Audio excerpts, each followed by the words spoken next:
What up, everybody? Just wanted to say a big thank you to everybody who's supported Lockdown Universe for the past 3 years. I really appreciate you. And if you've been thinking about a way to support, but you didn't have $1.99 to support for each month, that is okay. If you want to just buy me a coffee, there's an option for you to just buy me a coffee inside the description of each episode moving forward. So just highlight that, put it in your browser. You can go right there and buy me a coffee or two or three. I like coffee. Who doesn't? And I would really appreciate it. And it would keep me awake enough to make more podcasts for you guys. So I would appreciate that. And just wanted to let you know. Thanks for that. And thanks for supporting the podcast. Let's get to the show.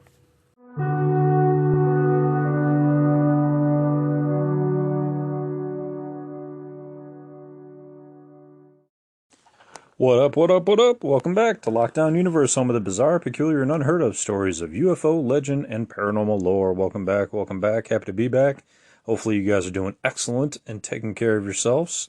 So how has it been? I apologize. I've been gone for a few days and been very, very busy. So I wanted to get back into it and catch up with you guys. And I had to get some good material. You know, I think like when you get this far, you know, into research and taking a look at things, and the government isn't really giving out a lot of information, and there isn't new stories because, well, let's face it, Google covers everything up. You have to do some more digging. You know, you have to get some eyewitness accounts. You have to get some personal experiencers to write about their stories and or give it out. In my case, you know, I'll either pull from books, I'll pull from articles that I deem semi-worthy. My last excursion on my podcast, I went a little off script. I came up with a funny story. I think that you have to have some creativity sometimes. You know, you have to. When we jump out into our creative endeavors, sometimes writing stories is good. Having a little fun is good, but being truthful about what you're doing, right? Telling people, hey, man, this is just a story. This is made up. And this one is real. You know, you can have a little fun. So this story does have a legit source. It comes from Richard Doty off of the Gaia podcast, or the Gaia show, Cosmic Disclosure. And it's really interesting. He talked about a NATO team. Well, before this, I should title the podcast, shouldn't I? This podcast will be called The Triangular-Headed Egyptian Alien Underneath Giza. How about that for a title? So Richard Doty, who is an Office of Special Investigations officer for the Air Force, or was, he's retired now, came on to Cosmic Disclosure and talked about a 1990 NATO team, not just American military, but all of the NATO allies came together, created a military team, and sent a team to explore the pyramids. Because there's been many reports of the pyramids, and I'm going to do kind of a multi-topic or a multi-podcast about the pyramids because there's so much information from healing tombs to healing devices, sarcophagi, to what are the pyramids? What are they? Are they energy centers? To aliens within the pyramids themselves, and that's what I'm going to talk about in this podcast. I will get to all the other information in subsequent podcasts. So for today, a 1990s NATO team went to explore a pyramid, and at Giza, and went underneath the pyramid. See, a lot of people think that everything is above ground with pyramids. There's lots of chambers underground that they're still exploring. So in the 90s, granted, it's like 30 years ago, they went in. And what they found in one chamber was a live extraterrestrial, which seems incredible considering that ancient Egypt was, 2,000 to 4,000 BC? So it's a long time ago. So what they found when they breached the doors of this particular chamber was this 5,000-year-old minimum live ET that appeared to be lethargic, but it didn't look like your standard ET. It didn't even look humanoid. They stated that it was wearing a headdress that similar to what the Egyptians used to wear. It was about 7 feet tall. It did have a triangular head, and it was appearing to not live off of any sustenance, only the sustenance of the energy of the pyramid. What the CIA found in decades before was that these pyramids are energy centers. They have frequencies within them, and I'm not going to get too much into detail because I want to save it for another podcast. But they found that they are energy centers. They do give off frequencies, and they do have healing properties. And you may have heard of that in the past. You may have seen it in movies, but this is coming from somebody who actually did work within the government and was briefed and given information on what the government had found. And they did find that these pyramids did have these healing powers. So this 5,000-year-old minimum Egyptian ET who wore a headdress like the Egyptians was found within this pyramid. Now, what's interesting to me is that it's still wearing the headdress from like 5,000 years ago. That's really fascinating because Egypt has always been known as this like marvel of time, this very advanced civilization that lived like 6,000 years ago before, we our contemporary living style, before electricity, before what we deem as electricity. They probably had with, Baghdad batteries, with some of those engravings in the Egyptian pyramids. They had these light bulbs that had this like snake-like looking thing that looked like a filament within them.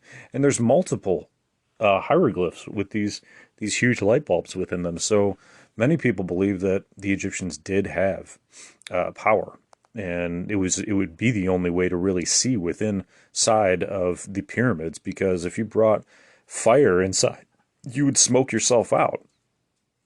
Be a really tough existence to be within side those pyramids where it'd be completely pitch black. No light would enter in to most of those chambers.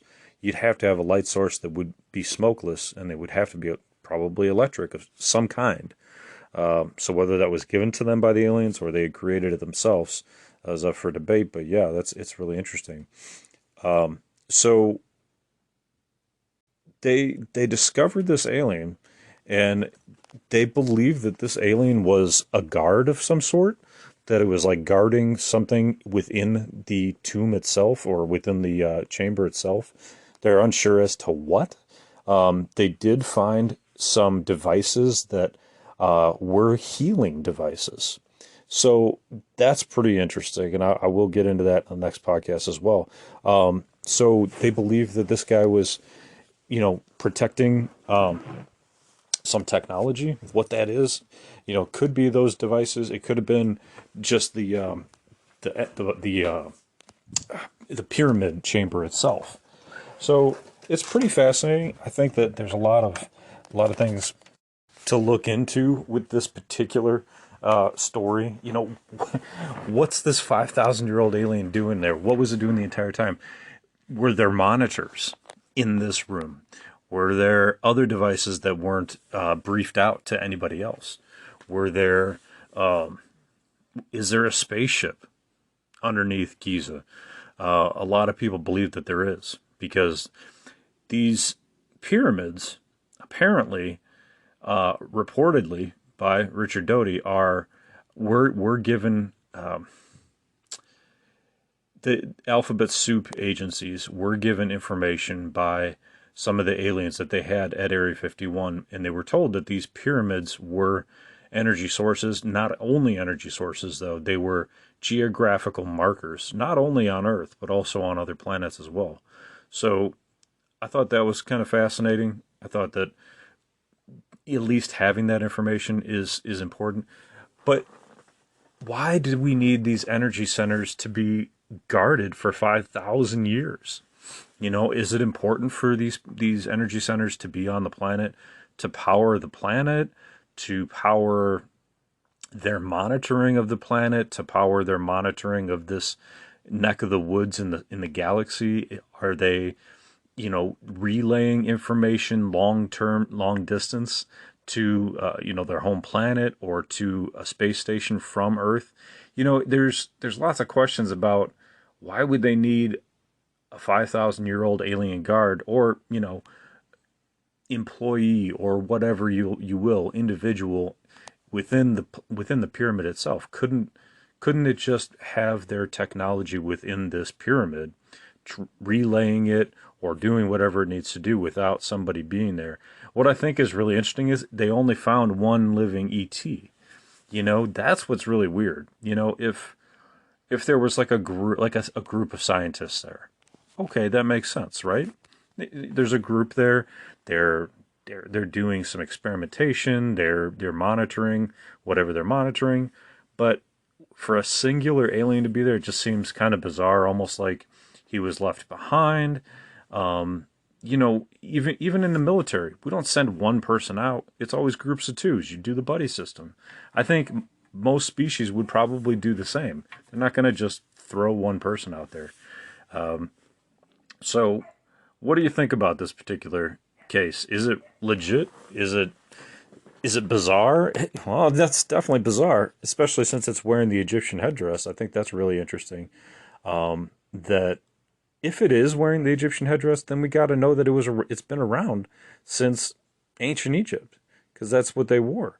And so, did the aliens influence ancient Egypt, or did ancient Egypt influence the aliens and get them to wear their headdress? That's kind of interesting. Um, and what we know about ancient Egypt is that they were very familiar with, jewelry, with gold. We know that the pyramids were gilded at one point with gold as well. So, there's particular points within the pyramid that were gilded, reportedly, by Doty and by Tim on the Cosmic Disclosure program. So, gold we know is a great transducer, I guess is the right word. Um, it allows transmission of electricity to go through it. So we know that there's value in gold, and that's why it's still valuable to this very day. So I don't know. This story is really weird. The only other like buried living alien I've heard of is the one that Doty talked about a few podcasts ago. I did maybe 10 or 15 podcasts ago about an alien team, though. It wasn't just a singular alien, but it was like a guard um, that they had seen that looked somewhat similar to that alien. It had a triangular head as well. So it didn't have the Egyptian headdress, but it had the triangular head, and it was 7 feet tall. So are they? And that one was in Sandia Labs area, like New Mexico area. So is it possible that these same aliens are underneath, you know, the ground in these sandy areas in particular for some reason? These aren't your typical 3 foot tall gray aliens. These aren't reptilians. These aren't, you know, Agarthians. These are very different species. They said their arms and their hands were not similar to a humanoid at all, but very kind of like if a 3-year-old was drawing like a human, right, with like really squiggly lines, you know, like your fingers would be all kind of squiggled out, you know, kind of uh, not 100% accurate, right? So no offense against 3-year-olds. I've had my own. So, but we know how they draw. So it's just something to think about. You know, why was this alien there? Why was it? If it was looking so non-humanoid, was it dying? You know, it's just there's so many questions. You know, but if it was living off the power of the pyramid, can we also extend our lives by the energies of the pyramid? That's what I wonder, and I wonder if that's something that we can use to heal ourselves and continue our good health. Nobody says we have to live 5,000 years. I think that's a bit long, but if we can live healthier for, you know, a good 100 years, that would be nice, because by the time you hit 60, 70, you're smoked out. You're tired. You don't have the muscle mass anymore either. So something to think about. Anyway, guys, I'll let you go. I'm going to jump to the next podcast. Join in, listen in. I hope you guys are having a great day. Take care of yourself spiritually, physically, emotionally, and follow through on your hobbies and your goals and your dreams. And as always, Lockdown Universe out.